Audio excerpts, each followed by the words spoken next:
In today's video, I'm going to teach you how to add multiple photos or videos to one Instagram story. There are two easy ways to share more than one moment in a single story session. The first creates a sequence of slides that play one after another.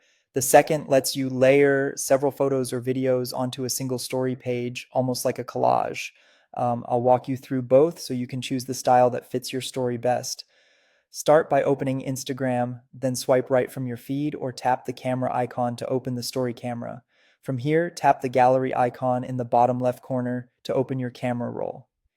To queue up several items at once, tap the select button in the top right of your gallery to turn on multi-select mode. Now choose up to 10 photos or videos. The order you tap them is the order they'll appear, so take a moment to pick them in the sequence you want viewers to see. After you've selected your media, Instagram will line them up as separate story slides. You can then customize each one individually. Add stickers, type captions, draw, or apply filters, whatever helps tell your story clearly. Take a second to check the framing and readability of your text on each slide.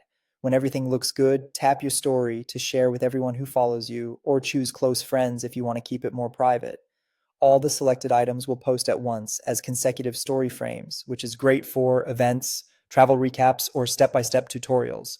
If you'd rather place multiple photos or videos on one single story page, start by adding one item to your story from the gallery. Then tap the sticker icon at the top, choose the media sticker, and select additional photos or videos to layer on top. You can drag to reposition each one and pinch to resize so everything fits nicely.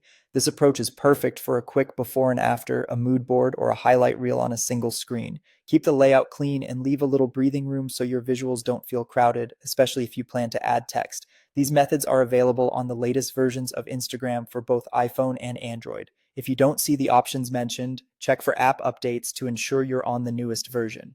And that's it. If you found this tutorial helpful, don't forget to like this video and subscribe to my channel for more Instagram tips and tutorials.